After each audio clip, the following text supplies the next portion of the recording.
adjust my pants. A dragon adjusting his pants. Okay. Welcome, everybody, to our small startup business adventure. Venture? What's the difference between an adventure and a venture? Oh, I know what it is. I know what it is. What is it? It's this podcast. Welcome, everybody, to Oh. Podcast Plus Hi. One. That's the name of it right now. We have no email, so don't write in. I'm here with a fucking dragon. And who are you? Who are you? Gramps. I am Gramps, the mighty blue dragon. Jesus Christ.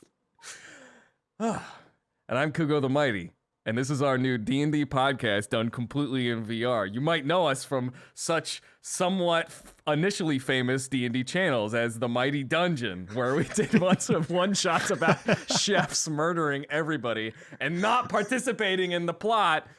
And then it has evolved since into something special, which is this podcast where we hang out and take D&D both seriously and not too seriously. Super seriously. Could you say that one more time? I said super seriously. What kind of coffee are you? Am I spilling? Yeah. What kind of coffee It's would a dragon drink? That's a good first topic for today. probably some hyper caffeinated Colombian blend. Interesting. I'd imagine.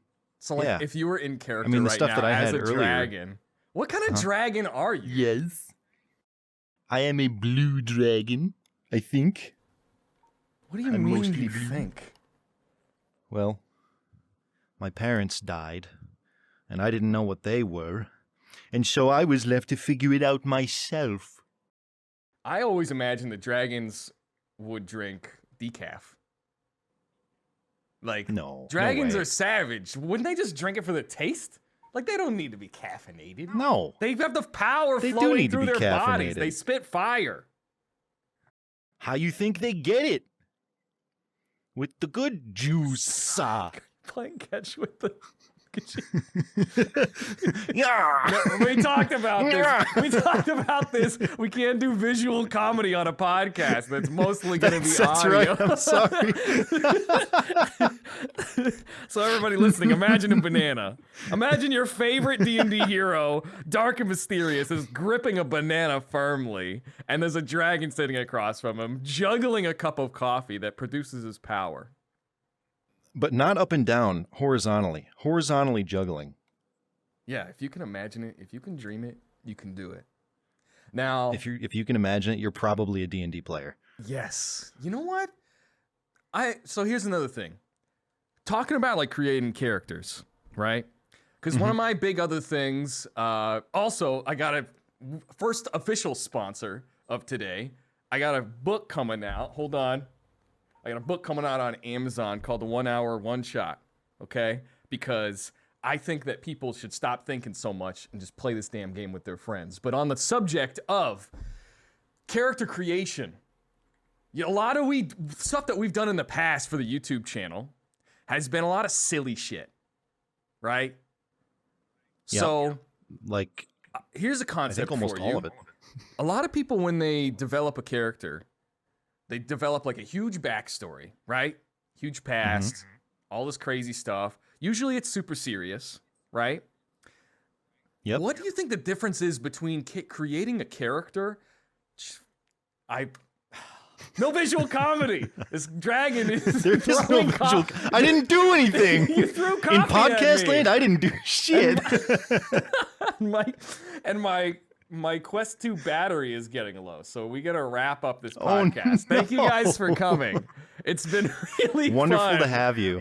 All right, quick topic for today. I mean, who knows? Maybe the first podcast should just be a shitty little half-an-hour trailer, just to get an initial like, is anybody listening? Like, what even is it? All right, really quick. Creating a character. Starting with a super serious, well thought out, well written character, and then playing them throughout the game and lightening them up, right? Joking around, being a little bit more like human, right? Because characters that are relatable and seem more human-like have more than one dimension, right? Like the creepy, sneaky, like silent rogue. Like that, the silent creepiness of him only has value if you can have another part of his personality to compare it to, right? Otherwise, it's super one-dimensional. Yeah. So what do you think the difference is between creating a serious character and then having them goof up a little bit along the way versus creating a goofy character that becomes part of a serious story?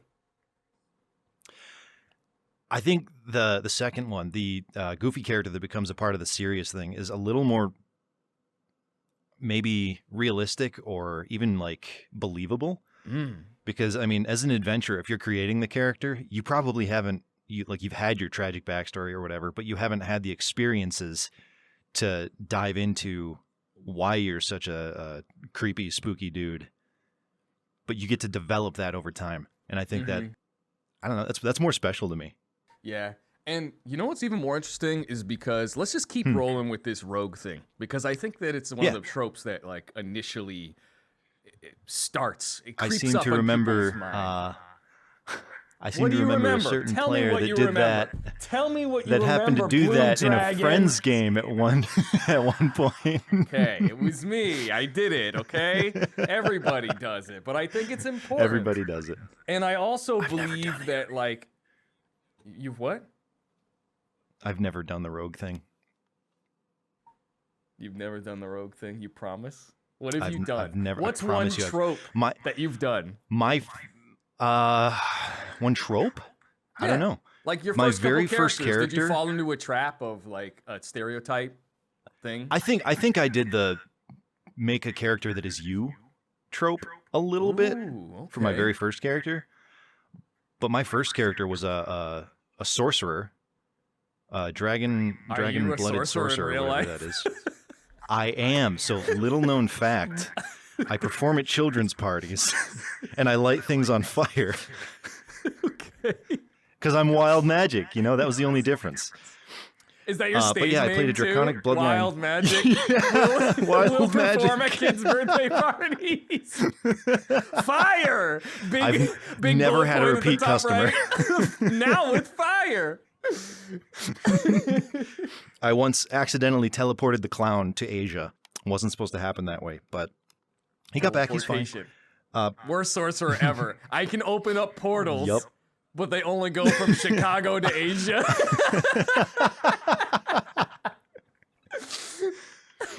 But yeah, he was a street performer. Mm-hmm. Like he didn't really know his parents. He grew up on the streets, and he was a street performer. So he had super shitty spells, and it was kind of fun because the DM that we had at the time was like an old school DM. He was like a 60-year-old dude, and he had been running like 3.5 and earlier for all of his life. And so he threw us into a dungeon right away, and I was like, I'm useless. I can do prestidigitation and dancing lights, and I can throw a knife. Mm-hmm. And how did that character After evolve? that, like, did it get better? He got darker. Definitely. Got darker and got more serious?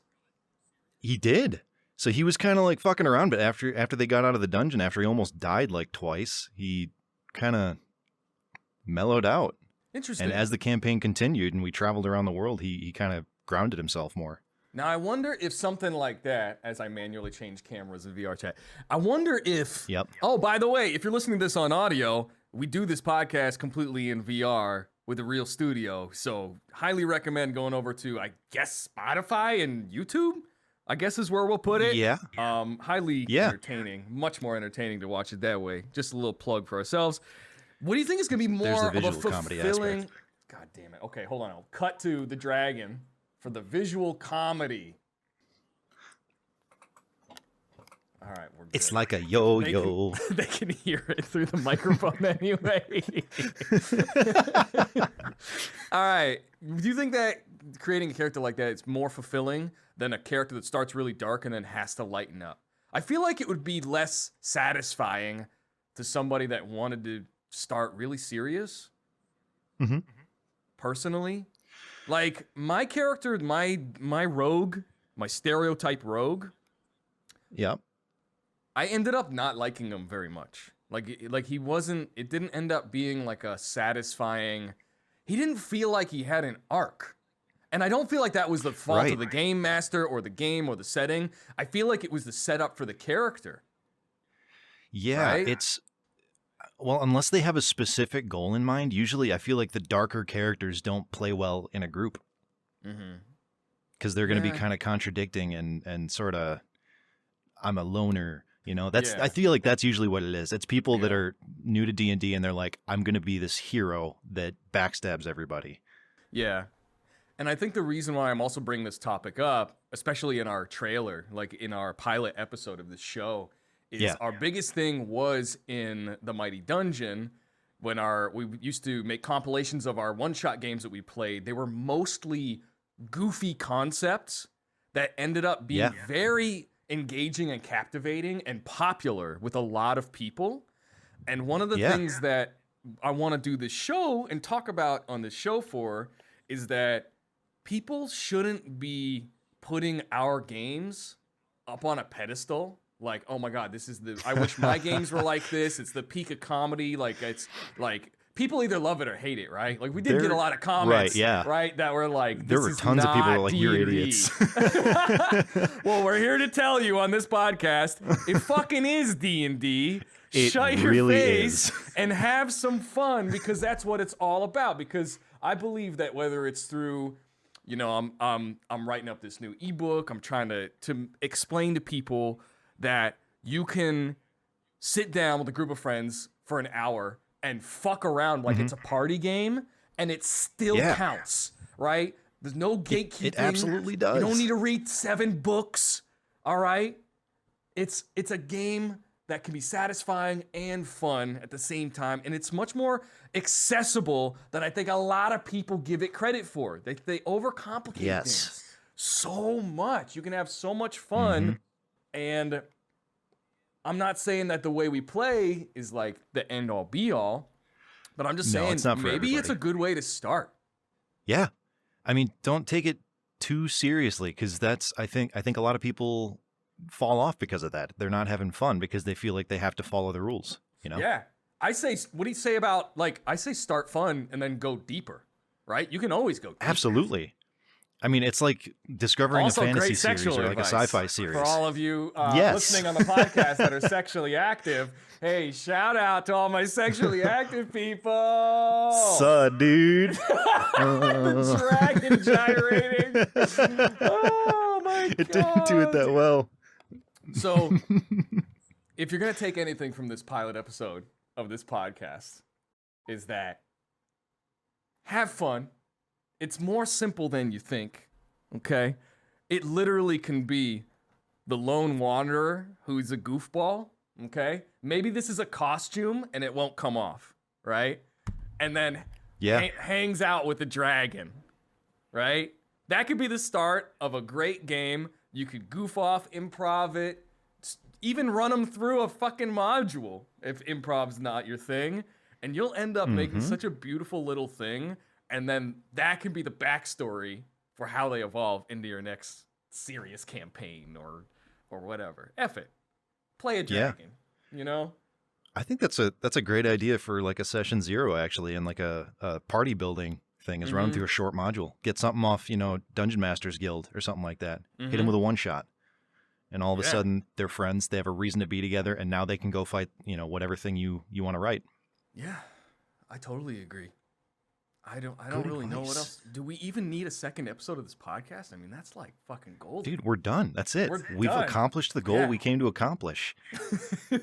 Don't forget to rate us on Spotify. Make sure it's high, because we're only going to have one episode. Yeah. Honestly, this is a huge test, right?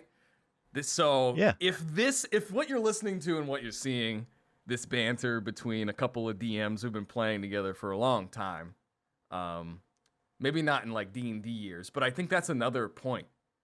That was another big struggle I had with deciding whether or not to do a D&D podcast or not. I don't know if you can relate to this, but like, what makes you qualified to be an authority or talk about D&D, right? I have an imagination, and I read at least 1/8 of the player's handbook. That's pretty much all you need. But do you need that? No. Technically, no. Do you just need an imagination to be an authority on D&D? Well, I mean, on D&D, that's, I think, where the player's handbook rulings come in. However, if we're talking TTRPGs in general, tabletop RPGs, role-playing games, for those that don't know, although if you don't know, thanks for clarifying. welcome. I could see in the audience out there, we had a lot of confused people in the studio, all scratching their heads out there. Wondering why at a D&D, what is that thing? They're all sexually I'm watching a active. They're D&D gyrating. thing. Right, yeah, no, they're good. Hold on. Ow, let's clear this up a little bit. But yeah, for tabletop games in general, like it really is just a game of imagination. It's like when you're a kid and you're playing whatever, War, House, fucking Doctors. Like, it's all the same stuff. Did you play Doctors when you were a kid? No. I feel like I did. I played Spider-Man and Venom. Spider-Man? I didn't. What were the rules? Yeah. Fight.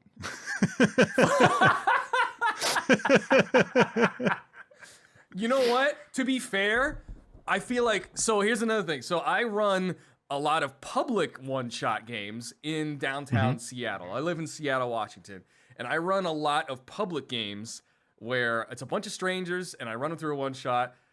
I don't feel like that's far from the truth of how most people perceive like one-shots. Like public games is like they make a character, they show up, and they fight.